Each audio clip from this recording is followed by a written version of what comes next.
அனைவருக்கும் வணக்கம். ஓம் நமச்சிவாயா. இன்னைக்கு நம்ம பார்க்க போகிறது புணர்வு தோஷம். இந்த புணர்வு தோஷத்தில் புணர்வு தோஷமா யோகமா இப்படிலாம் பலவிதமான கான்ட்ரவர்சிகள்லாம் இருக்குது. இருந்தால் கூட இந்த புணர்வு தோஷம் அப்படின்னா என்னென்னா சனிச்சந்திரன் அதோட இணைவு தாங்க. சமசப்தமோ பார்வை அப்படிலாம் சொல்லுவாங்க. இருந்தால் கூட சனிச்சந்திரனோட இணைவு தான் புணர்வு தோஷம். இவங்க நெருங்கி இருக்கிற டிகிரி அடிப்படையில் பார்த்தீங்கன்னா மனம் கெடும் மாதா கெடுவாங்க. ஏன்னா சந்திரனுடைய காரகத்துவங்கள் சனியுடைய பாவத்துவத்தால் கெட்டு போயிடும். சந்திரனுடைய முக்கியமான காரகத்துவங்கள் என்னன்னு பார்த்தீங்கன்னா மனமும் அம்மாவும் தான். அது நல்லா இருக்காது அப்படிங்கிறது தான் விதி. இதே மாதிரி பார்த்தீங்கன்னா சந்திரனுடைய ஒளித்தன்மையை வச்சு நம்ம புரிஞ்சுக்கிடணும். சந்திரன் பௌர்ணமி பக்கத்தில் இருக்கும்போது அவர் இன்னொரு குருவா ஜாதகத்தில் செயல்படுவார். அமாவாசை பக்கத்தில் இருக்கும்போது இன்னொரு சனியாக செயல்படுவார். அப்போ அமாவாசை சந்திரனோட சனி இணைஞ்சு ஒரு பாவகத்தில் இருக்கும்போது ரெண்டு சனி இணைஞ்சிருக்காங்க அப்படின்னு நம்ம எடுத்துக்கிடணும். இது பௌர்ணமி சந்திரன் பக்கத்தில் அது இணைஞ்சு இருக்கும்போது அப்பவும் சந்திரன் கடை தான் செய்வாங்க. ஆனால் குருவுடன் இணைந்த சனி மாதிரி இந்த பௌர்ணமி சந்திரனோட இணைஞ்ச சனி அங்கே சனி வலுப்பெறுவார். சனியுடைய ஆதிபத்தியம் நல்லா இருக்கும். சனியுடைய காரகத்துவங்கள் நல்லா இருக்கும். அதே நேரத்தில் சந்திரனுடைய காரகத்துவங்களும் கெடும், ஆதிபத்தியமும் கெடும். இப்போ இன்னொரு முக்கியமான விஷயம் என்னன்னா சந்திரன் ஒருவேளை அமாவாசை சந்திரனா குறைஞ்ச அளவு ஒளிய சந்திரனோட ஒரு இணைவு ஏற்படும் போது இரண்டு சனி ஒரே பாவகத்தில் இருக்கிறாங்க அப்படிங்கிற அடிப்படையில் அங்கே பாவகம் கெடும். சனியுடைய பார்வையை படுற எல்லா இடங்களும் அங்கே சனியும் டிஸ்டர்ப் ஆயிடுவார். சனி திசையும் நல்லா இருக்காது, சந்திர திசையும் நல்லா இருக்காது.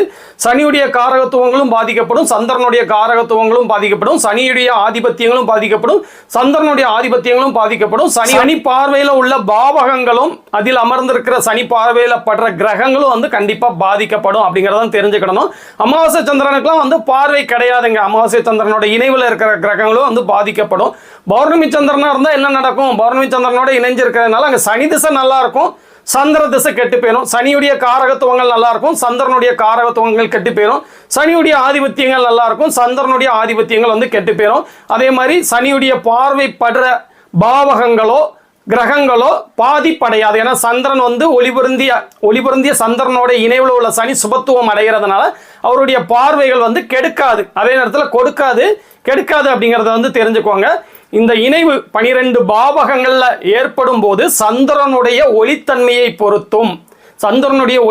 பொறுத்து அங்க சந்திரன் எந்த நிலைமையில இருந்தாலும் சரி, அமாவாசையா இருந்தாலும் சரி, பௌர்ணமியா இருந்தாலும் சரி, சந்திரனுடைய காரகத்துவங்கள் கெடும் அப்படிங்கறத நீங்க வந்துக்கிடணும்.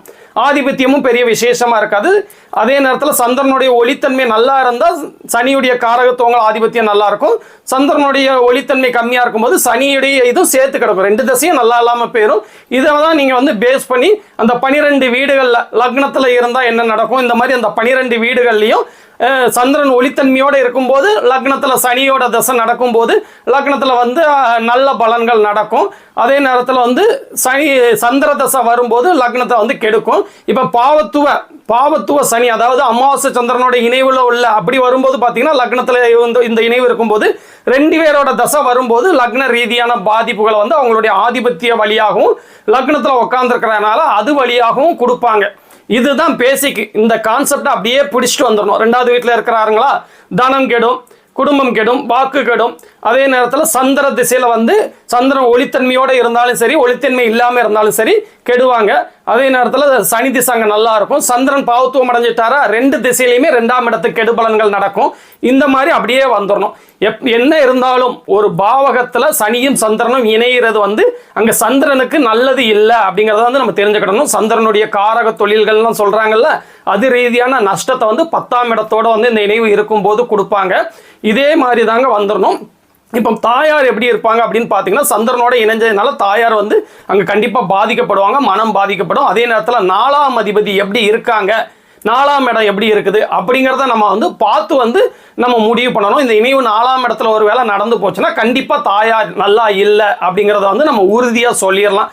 இதுதாங்க இந்த புணர்வு தோஷத்தோட ஒரு மிக முக்கிய அடிப்படையான விதிகள். இதுதான். இதை நீங்க புரிஞ்சுக்கிட்டீங்கன்னா இந்த இணைவு எந்தெந்த வீடுகளில் இருக்குதுங்கிறத வச்சு நம்ம சுபத்துவ பாவத்துவ அடிப்படையில் நம்ம பலன்களை எடுத்துடலாம். இதுதான் இன்னைக்கு உங்க கூட நான் விளக்கணும்னு ஆசைப்பட்டேன். இதே மாதிரி இன்னொரு நாள் வேற ஒரு முக்கியமான டாபிக்ல நான் மீட் பண்றேங்க. ஓம் நமச்சிவாயா.